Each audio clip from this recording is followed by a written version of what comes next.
지난주 제가 오전 예배 끝나고 이 현관에서 안내를 서고 있는데 어느 한 남성분이 예배를 마치고 얼굴이 불만이 가득한 채 계단에서 내려오는 겁니다. 제가 물었습니다. 도대체 왜 그러시냐고, 어디 아프시냐고. 이분이 하시는 말이 자기가 시간이 없어서 정말 아껴놨다가 보려고 벼르고 있었던 영화가 있었는데 지난주 담임 목사님이 설교 시간에 그 영화의 스토리를 아주 현장감 있게 생생하게 자세하게 이야기해 주신 바람에 기분이 나빴다는 겁니다. 한마디로 김샜다는 거죠. 영화 보려고 기다렸었는데 저는 그 말 듣고 굉장히 솔직히 저는 좀 당황했습니다. 이 사람이 설교가 중요한 게 아니고 영화 한 편을 도둑 맞았다는 생각만 가지고 있구나 라는 생각이 좀 들었습니다. 저도 이 시간 한 영화를 스포하려고 합니다. 참고로 제가 본 건 아니고 인천 상륙작전이라는 영화가 개봉이 됐었죠.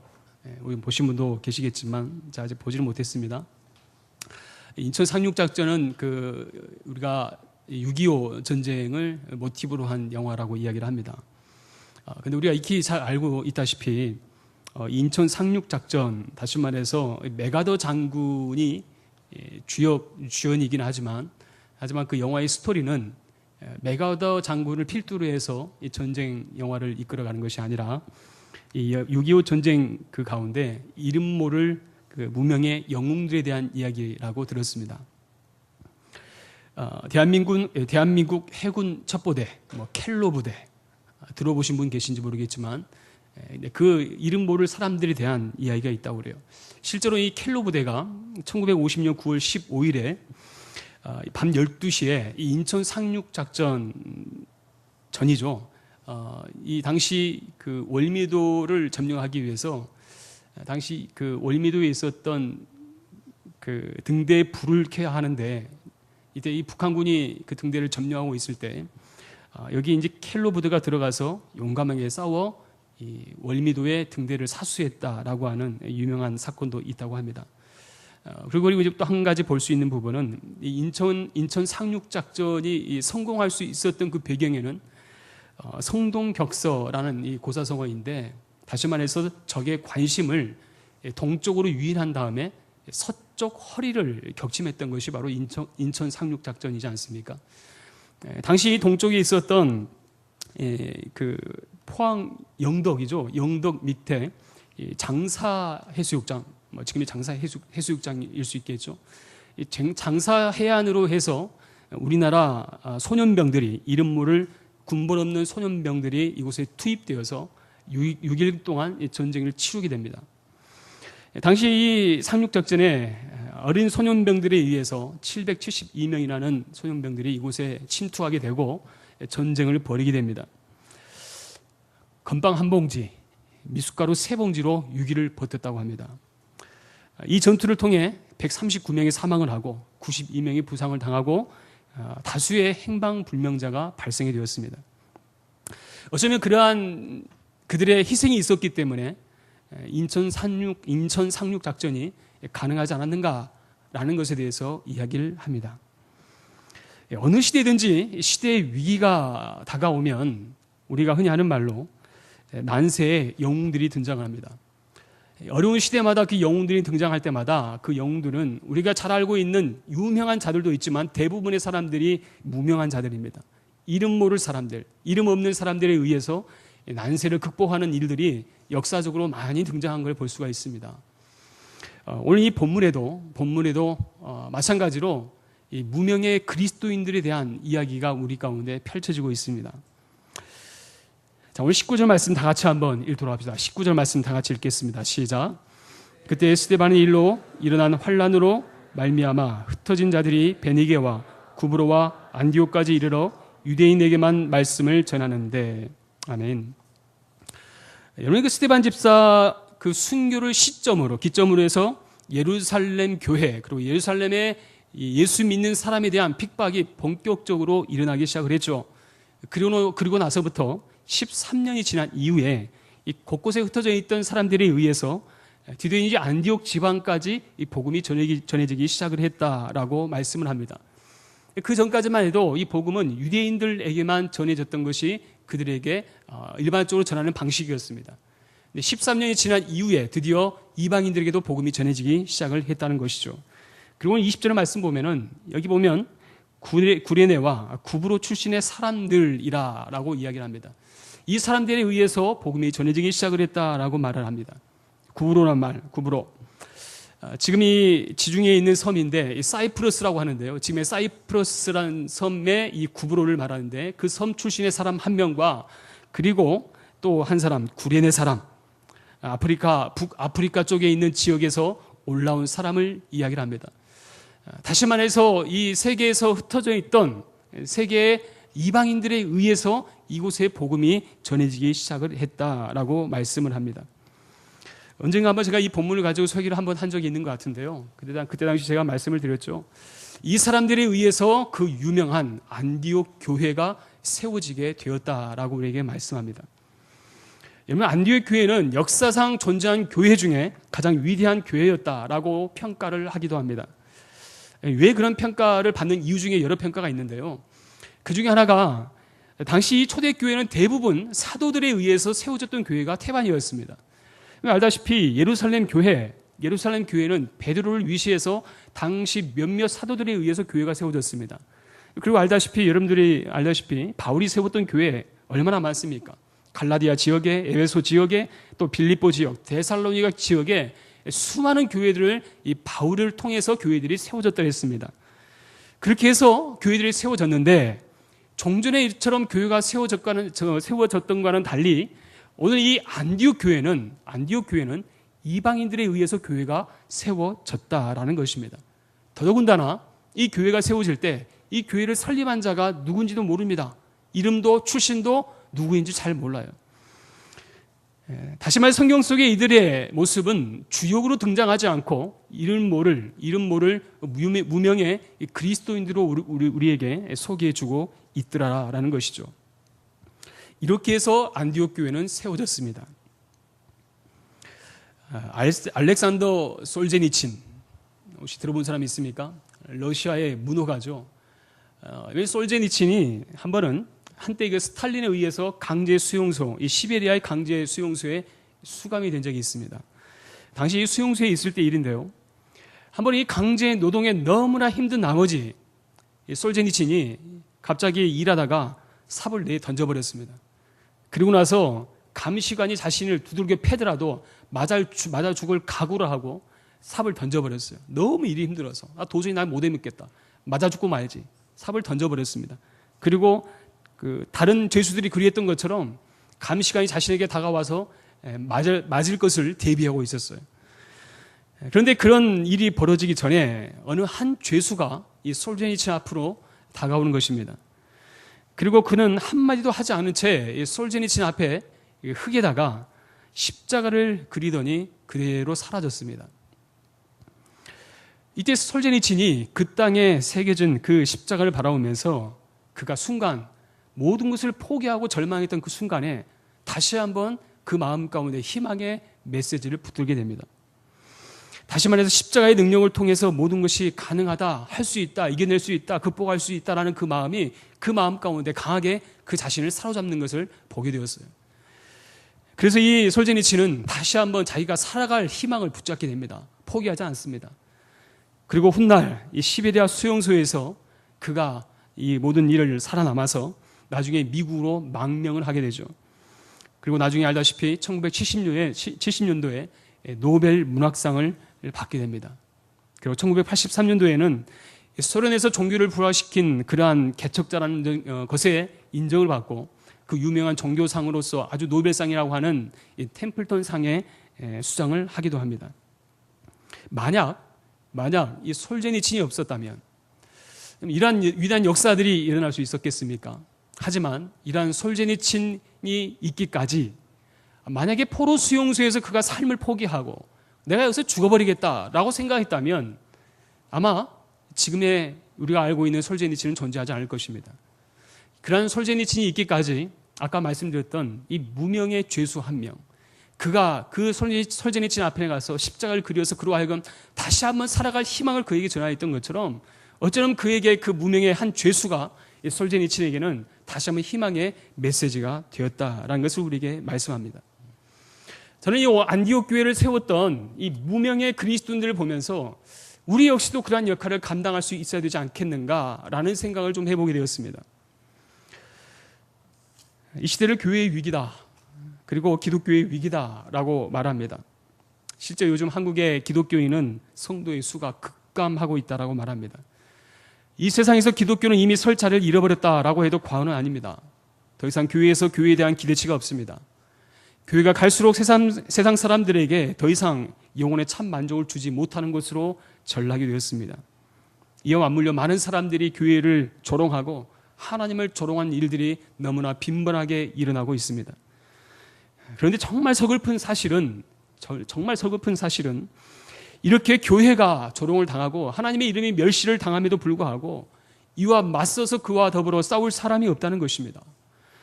교회와 하나님의 사람들이 무너져가는 이 현실 앞에서 이에 맞서서 주님의 이름으로 대변할 사람이 없더라는 거예요.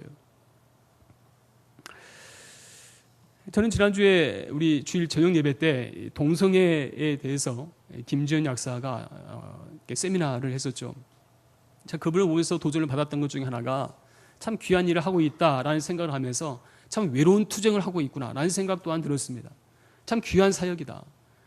정말 가냘픈 여자의 한 몸이지만 그가 세상에 맞서서 하나님의 이름으로, 하나님의 이름이 멸시당하는 것에 더 이상 견디지는 못하고 하나님의 이름으로 그가 하고 있는 이 일에 대해서 자신 있게 그 일을 펼쳐나가는 모습 보면서 맞다, 우리가 가져야 될 모습이다라는 생각을 해보게 되었습니다. 사무엘상 17장에 보면 우리 다 알다시피 유명한 골리앗과 다윗의 이야기가 등장을 합니다. 당시 전쟁터에 나갔던 형들의 안부를 묻기 위해서 다윗이 형들이 싸웠던 그 전쟁터에 나가게 되지 않습니까? 당시 이 블레셋 진영에 있던 많은 사람들이, 이스라엘 백성들이 이 블레셋 진영에 있었던 골리앗을 보면서 많이 쫄아 있었죠. 키가 3m가 넘죠. 굉장히 무기를 가지고 있었죠. 골리앗 앞에서 아무도 그와 싸움을 하려고 엄두를 내지 않았습니다. 더불어 맞붙을 생각을 하지 않았습니다. 많은 사람들이 쫄아 있었죠. 이때 소년 다윗이 등장을 합니다. 사무엘상 17장 35절 말씀 보면 이렇게 말씀을 해요. 내가 따라가서 그것을 치고 그 입에서 새끼를 건져내었고 그것이 일어나 나를 해하고자 하면 내가 그 수염을 잡고 그것을 쳐 죽였나이다. 다윗이 골리앗과 싸우기 위해서 먼저 했던 말입니다. 내가 어떤 일을 했었냐면 내가 목동 일을 하면서 내가 이러한 일들을 내가 해내었다. 그래서 나를 그 전쟁터에 나를 보내달라라고 이야기를 합니다. 그리고 여러분 알다시피 다윗이 골리앗 앞에 서게 됩니다. 당시 성경은 이 다윗을 평가하기를 뭐라고 소개하고 있냐면 그는 젊고 붉고 용모가 아름다웠다라고 말하고 있습니다. 이 성경의 이 표현을 보면 젊고 붉고 용모가 아름다웠다. 마치 다윗의 용모가 송중기 정도 되는 아마 그 정도의 급이 되었던 것 같아요. 굉장히 곱상하게 생긴 한 소년이 골리앗 앞에 섰다고 생각해 보십시오. 골리앗 생각에는 이 다윗이 우습지 않겠습니까? 아니 지금 용사를 갖다 붙여도 지금 이길까 말까 하는데 이 자그마한 소년이 자기 앞에 지금 다가와서 전쟁도 한 번도 해보지 않은 이 예송이 한 명이 자기 앞에 서 있다고 생각했을 때 얼마나 이 골리앗이 우스웠겠습니까? 그래서 이 골리앗이 자신이 섬겼던 이 다곤의 신 이름으로 이 다윗을 저주를 하죠. 이때 다윗은 그 저주에도 굴복하지 않습니다. 45절 말씀 보면은 다윗이 이렇게 선포합니다. 같이 한번 읽겠습니다. 시작. 사람에게 이르되 너는 칼과 단창으로 내게 나아오니군.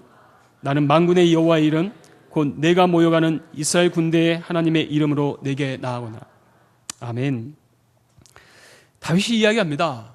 너는 칼과 창과 단창으로 내게 나아오지만 나는 만군의 여호와의 이름으로 내게 나아간다. 속된 말로 이 다윗이 겁대가리를 상실해가지고 골리앗 앞에서 그가 이 싸움을 멋모르고 싸움을 지금 아마 붙으려고 했는지는 모르겠습니다. 이 싸움이 뭔지도 모르겠죠. 한 번도 안 해봤으니까. 그런데 이 다윗은 아무것도 모르는 그 상황 가운데서 이 골리앗과 붙어보려고 지금 나가고 있습니다. 왜 그렇습니까? 이유가 무엇입니까? 그가 그 앞에 섰던 이유는 단 한 가지입니다. 무엇입니까? 여호와의 이름이 모욕당하는 것에 대한 그 마음의 의분이 있기 때문입니다. 26절 말씀 다 같이 읽겠습니다. 시작. 26절 시작. 26절 시작. 다윗이 이 블레셋 사람을 죽여 이스라엘의 치욕을 제거하는 사람에게는 어떠한 대우를 하겠느냐? 이 할례받지 않은 블레셋 사람이 누구에게 살아계신 하나님의 군대를 모욕하겠느냐?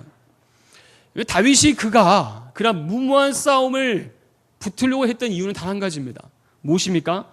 이 할례받지 않는 블레셋 사람이 누구에게 살아계시는 하나님의 군대를 모욕하느냐라고 하는 이 마음이 다윗의 마음 가운데 있었다는 거죠. 다시 말해서 이 다윗은 하나님의 이름이 모욕당하고 하나님의 군대가 멸시당하는 모습에 이 다윗은 광분할 수밖에 없었다라고 우리에게 말씀합니다. 우리 사랑하는 여러분, 우리가 하나님의 이름이 멸시를 당하고 교회의 이름과 영광이 땅에 떨어져 많은 그리스도인들이 힘을 잃어가고 있는 이 세대에 우리는 살고 있습니다. 많은 이들의 교회가 얼마나 많은 모순을 가지고 살아가고 있는지에 대해서 비판하고 조롱합니다. 그런데 한 가지 안타까운 사실은 이런 멸시 앞에 이들을 향해서 하나님 나라 회복을 위해서 일어서는 사가 보이지 않는다는 것이죠. 저는 이 시간에 저와 여러분들을 통해서 교회는 소망이 있다고, 교회는 아직 살아있다고, 하나님의 나라는 지금 현재 나를 통해 일어나고 있다라고 자신 있게 일어설 수 있는 저와 여러분 될 수 있기를 바랍니다. 저는 이 시간에 다윗처럼 골리앗 앞에 서서 하나님의 이름을 멸시하는 자들을 향하여서 자신 있게 외칠 수 있는 그 사람, 여호와의 구원이 칼과 창에 있지 아니하고 바로 여기 있다, 하나님의 구원하심이 이곳에 있다라고 자신 있게 이야기할 수 있는 그 한 사람, 그 한 사람이 저와 여러분이 되어야 할 줄로 믿습니다.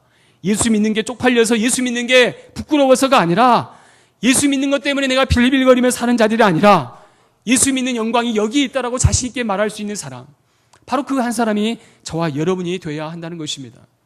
오늘 이 시간에 오늘 이 말씀을 통해서 아까 우리가 19절 말씀에 보았던 것처럼 20절 말씀에 구브로와 구레된 몇 사람이 안디옥에 가서 복음을 전하여서 그곳에 교회가 세워졌던 것처럼 우리가 그러한 사명을 감당할 때 죽어가는 교회들을 세워 일으킬 수 있는 그러한 영광이 우리에게 주어지더라는 것입니다. 격동하는 세상 속에서 아무도 하지 않는, 아무도 전하지 않는 때에 일어났던 자들이 바로 이 본문에 등장하는 무명의 그리스도인들이었다라고 우리에게 말씀합니다.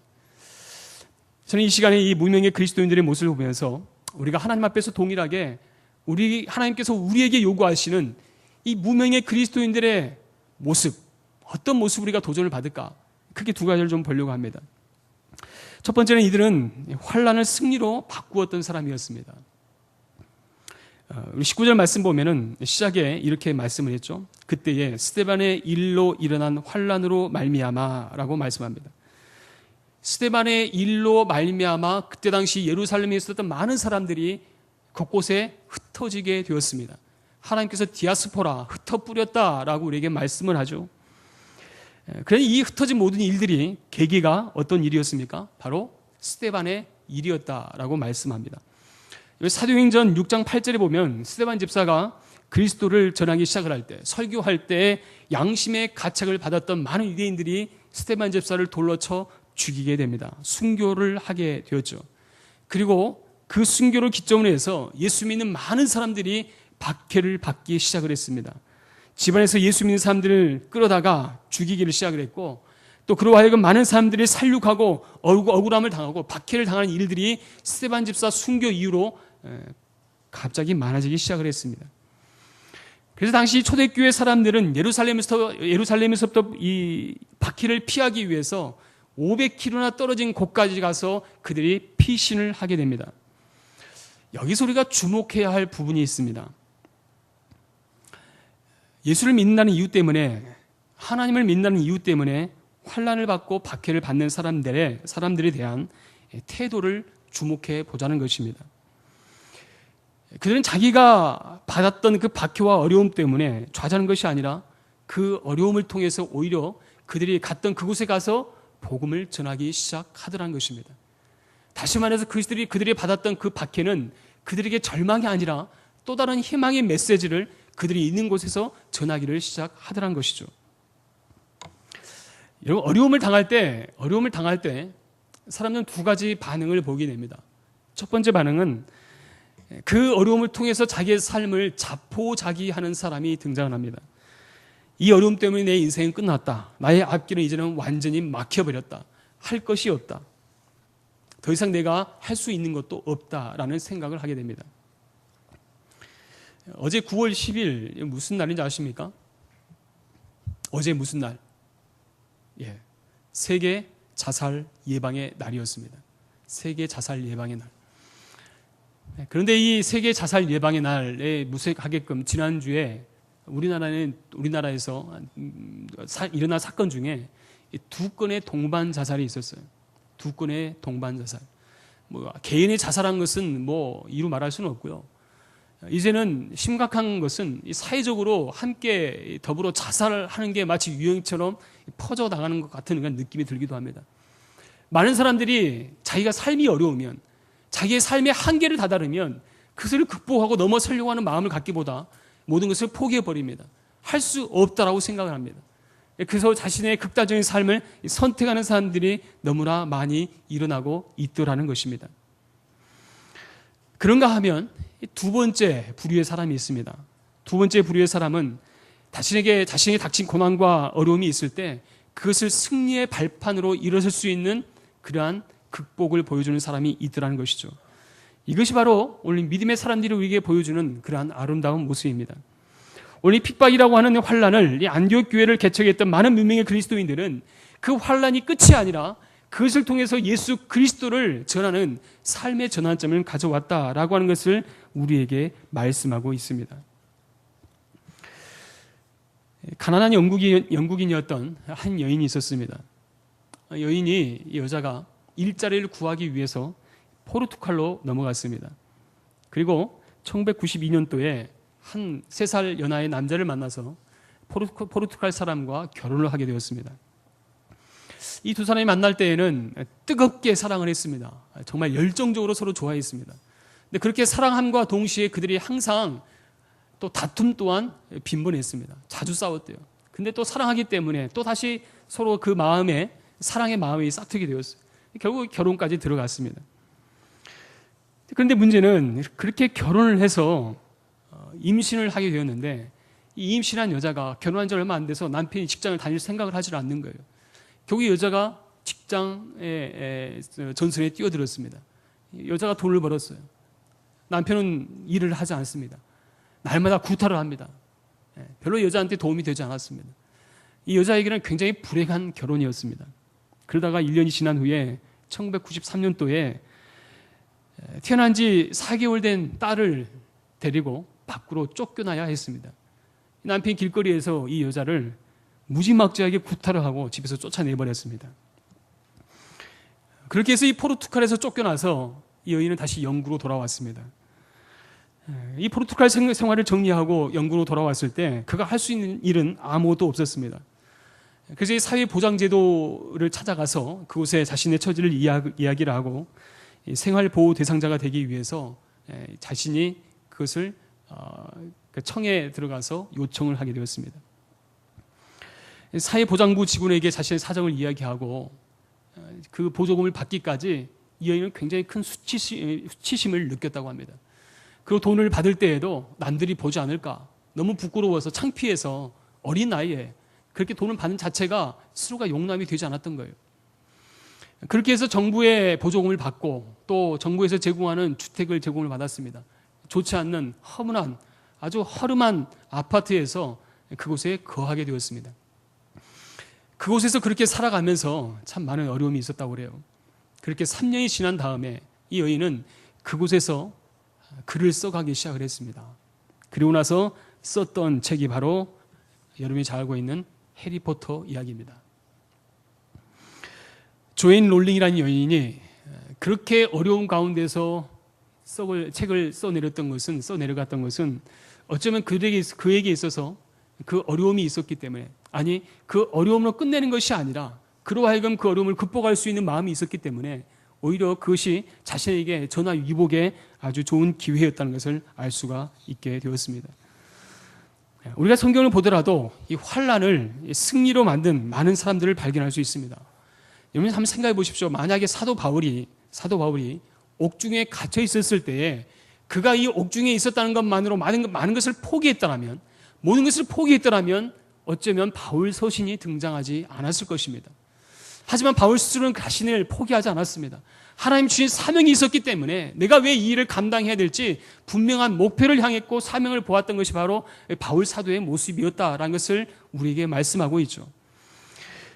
바로 이 무명의 그리스도인들이 자신의 그러한 모습을 통하여서 안디옥 교회를 세웠던 것처럼 우리 역시도 하나님 앞에서 이러한 모습을 가져야 되지 않겠는가라는 생각을 말씀을 통해 보게 되었습니다. 혹시 여러분들 각자에 있어서 여러분 스스로가 가지고 있는 한계는 무엇입니까? 혹시 그 한계 때문에 나는 할 수 없다라고 스스로 포기하고 절망하고 있지는 않습니까? 그것 때문에 내가 넘어지고 그것 때문에 내가 아무것도 할 수 없다고 생각하는 사람들이 있지 않습니까? 이 시간 저는 특별히 이 말씀을 통해서 우리가 하나님 앞에서 마치 무명의 그리스도인들처럼 모든 것이 안 된다, 할 수 없다라고 말할 때 나 한 사람 때문에 교회가 세워지고 나 한 사람 때문에 다른 생명을 살릴 수 있는 그러한 사명자의 역할을 감당할 수 있는 것이 바로 저와 여러분의 모습이어야 할 줄을 믿습니다.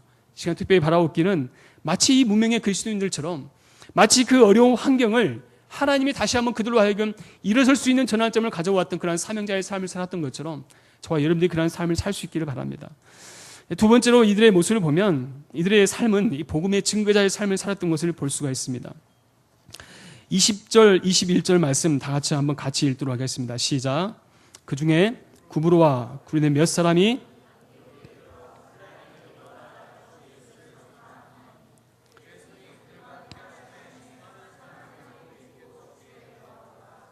아멘.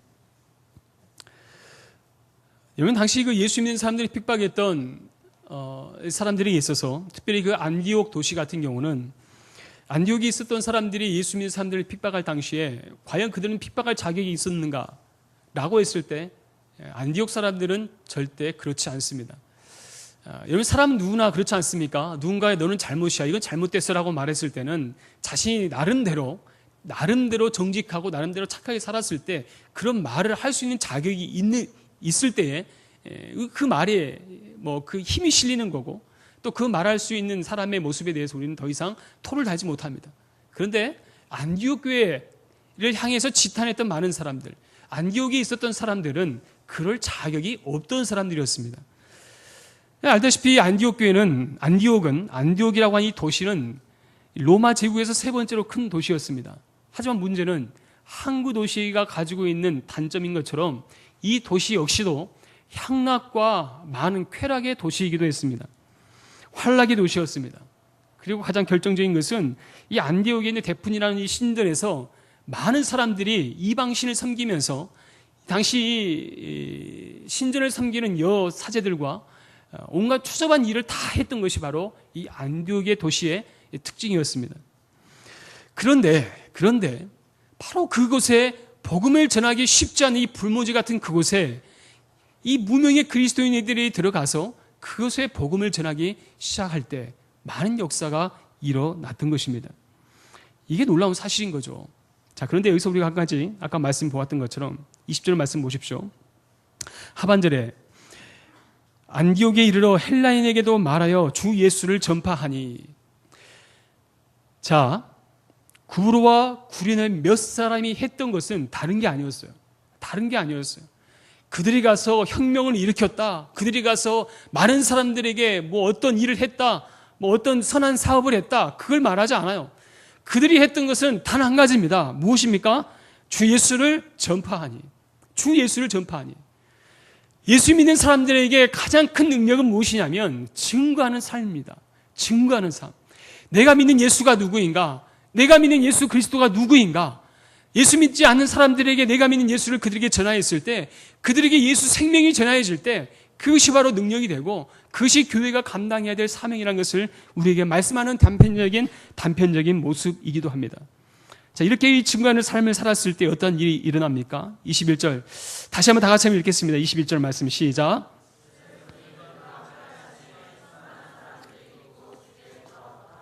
아멘. 자, 예수를 전파할 때 어떤 일이 있었다고요? 주의 손이 그들과 함께 하시매. 주의 손이 그들과 함께 하시매. 하나님의 손이 그들과 함께 했다라고 말씀합니다. 그리고 중요한 것은 수많은 사람들이 어떻게 했다?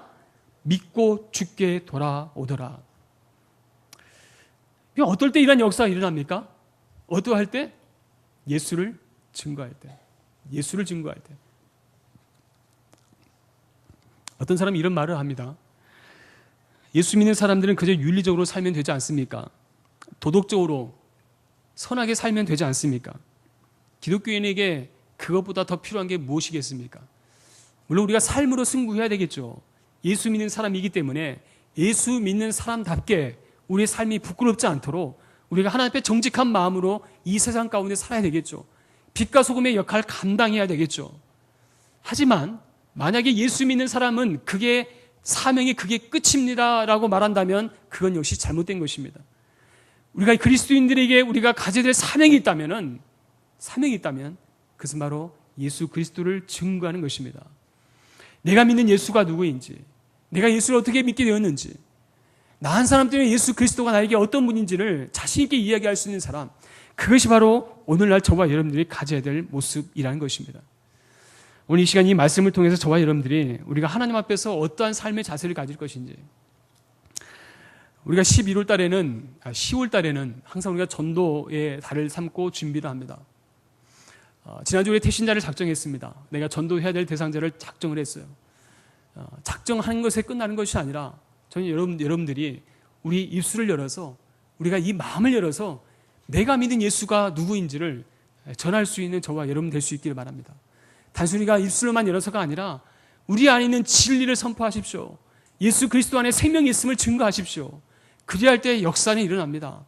내가 하는 것이 아니라 내 안에 계신 예수 그리스도가 나로 하여금 입술을 열어 증거했을 때 하나님 나라의 놀라운 일들이 나를 통해 펼쳐질 것을 우리에게 말씀하고 있습니다. 이 시간 바라옵기는 우리 이 말씀을 통하여서 우리 무명의 그리스도인들을 통해서 하나님의 나라가 확장되어지고 하나님의 사람들이 일어났던 것처럼 저와 여러분들을 통해서 이러한 사역 가운데 함께 동참할 수 있기를 바랍니다. 이 시간 말씀 맺으려고 합니다. 이 시대가 정말 교회의 위기다, 기독교의 위기다, 신앙의 위기다라고 말합니다. 여러분, 이 위기 앞에서 여러분들은 어떤 사람으로 인식되기를 원하십니까? 대부분 많은 사람들은 그렇게 살아가요. 어떻게 하면 많은 사람들에게 내가 인정받을 수 있을까? 어떻게 하면 내가 어떤 사람에게, 내가 잘 보여야 할 사람에게, 그 사람에게 잘 보이고 싶은 마음이 있는 것이 사람의 마음이지 않습니까? 혹시 여러분들은 어떻게 살아가십니까? 하지만 우리가 가져야 될, 우리 성도가 가져야 될 마음은 사람에게 잘 보이는 자가 아니라 하나님의 마음에 맞는 사람, 하나님에게 잘 보일 수 있는 사람이 필요한 세대입니다. 원래 무명의 그리스도인들은요, 사람에게 잘 보이기 위해서 살았던 사람이 아니라 하나님 마음에 합한 자로 살기 위해서 몸부림쳤던 사람이고, 또 그렇게 살았을 때 하나님 나라의 역사가 일어났다라는 것을 우리에게 말씀하고 있습니다. 이 시간 저와 여러분들이 이러한 사람으로 쓰임받고 하나님께 인정받을 수 있는 저와 여러분 될 수 있기를 주님의 이름으로 축원합니다. 우리 찬양합시다.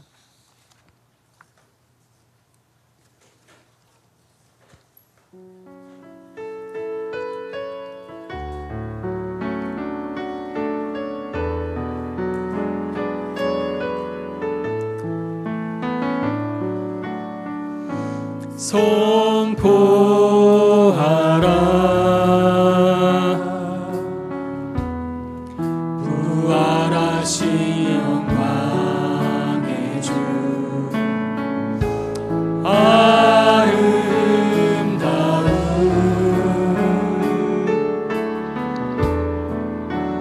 영광의 주를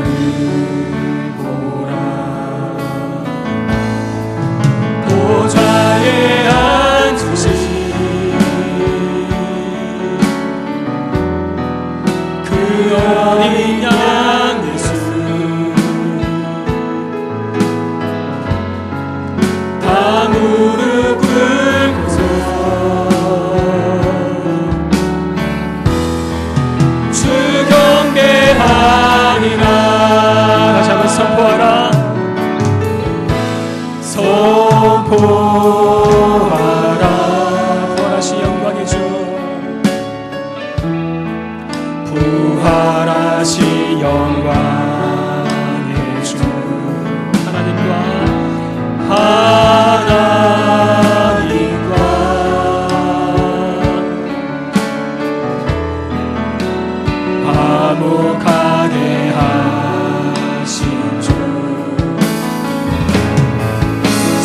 찬송과 존귀와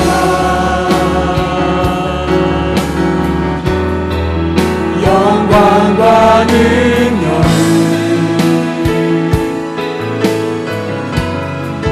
영원 영원토록